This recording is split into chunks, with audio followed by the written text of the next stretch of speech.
All right, let's jump right in. We're going to tackle a huge question today, one that's at the heart of so much of what we see in the news. Who really calls the shots when it comes to America's wars? Let's get into it. So, the whole conversation kicks off with this really provocative thought. I mean, think about it. What if America's wars are no longer actually decided by its voters? We're always told your vote is your voice, right? But is that really true when it comes to the biggest decisions of all, like going to war? And that really sets the stage for our first big topic, this question of control. The argument we're looking at is that there's this massive and growing gap between what the American people seem to want and what actually happens with foreign policy. This is a feeling a lot of people seem to have. It's this snagging question. Do our elections just change the window dressing? You swap out one president for another, but does the real machinery of foreign policy deep down just keep chugging along on the exact same track? And this quote from Sagar Enjeti just hits the nail on the head. He's saying that voters can get angry, they can pick new faces, they can kick a party out of power, but at the end of the day, this permanent structure of foreign policy just keeps on moving in pretty much the same direction.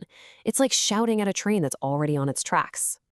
Okay, so that's the big question, right? If the voters aren't fully driving the bus, then who is? Well, the source material gives it a name. They call it the permanent structure. Think of it as this unelected foreign policy establishment that's always there, no matter who wins the election. So what is this permanent structure? It's basically described as a small but really powerful group of people who shape foreign policy. And they do it largely outside of the whole election cycle. They're there before a president arrives, and they're there after they leave. And it's not just one single thing. It's a whole network of players. You're talking about the national security state, the intel agencies. You've got major donors, powerful lobbying groups, influential think tanks shaping the ideas, parts of the media, and even allied governments. The idea is that all these together kind of set the rules of the game. They decide what's even debatable in the first place. This quote from Tulsi Gabbard really brings home the human cost of all this. Her point is just so powerful. The people making these high-stakes decisions, the ones pushing for war, are almost never the ones who have to pay the price.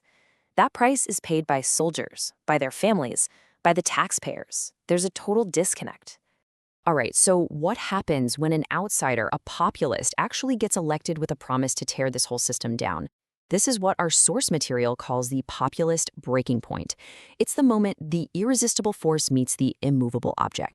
And here's the collision, laid out plain and simple. On one side, you have the promises that got them into office, end the endless wars, challenge the establishment. But then they run smack into the reality of the system. There's intense pressure to fall in line, the people working for them start steering things back to the way they've always been done, and there's always a new moral reason to escalate things. Glenn Greenwald really puts a fine point on it here. He's basically saying the real test for any populist isn't just winning the election. That's the easy part. The real test is whether they can actually survive contact with these powerful institutions, or if those institutions just find a way to absorb them and, well, neutralize them. So if this permanent structure is so entrenched, how does it keep its grip? I mean, how does it manage to get the public to go along with it? According to the source, it's a two-pronged approach. It's all about manufacturing consent. Okay, prong number one is fear, and there's apparently a playbook for it, a kind of three-step formula to sell a war. First, you create this incredible sense of urgency, a threat that's got to be dealt with right now. Second, you make anyone who questions it sound reckless or disloyal. And third, you turn it from a policy debate into a moral battle of good versus evil. Once you do that, who's going to dare to be skeptical? Which, of course, brings up the obvious next question. What happens to the people who don't buy it? The ones who refuse to be afraid? What happens when you dissent? And that's prong number two. Glenn Greenwald points out that control today isn't always some government agent knocking on your door. It's often softer. It's about creating a climate of fear. Reputational smears, getting kicked off platforms, your boss getting pressured. The end result is the same, though. People just start silencing themselves. And there's a name for this. It's called the chilling effect. It's this idea that you lose your freedom of speech not because the government passes a law, but because you become too afraid to use it. The social or professional risks just get too high. It's a really subtle but incredibly powerful way to control the debate. So let's put all the pieces together here. You've got this permanent structure, a system that neutralizes outsiders, the use of fear to create consent, and a chilling effect that silences dissent. When you add it all up, the argument is that this isn't just a small problem. This is something that goes right to the very heart of how the country is governed. The point being made is that this isn't just about this war or that policy. No, it's bigger than that. It's described as a crisis of self-government itself, a crisis of who is actually in charge. And that brings us to what is maybe the bluntest question in this entire discussion. Who owns this country now?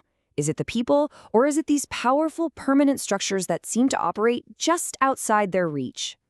The whole thing wraps up on this final thought, which kind of frames this as a challenge to every citizen. The idea is that being a loyal citizen isn't about blindly following orders. It's about having the courage to actually use your own judgment, especially when the stakes are highest. And so we're left with this one last, really powerful question to think about. If the biggest decisions are no longer really yours to make, is it still self-government? It's a deep question, and it gets to the core of this whole thing. Thanks so much for joining me.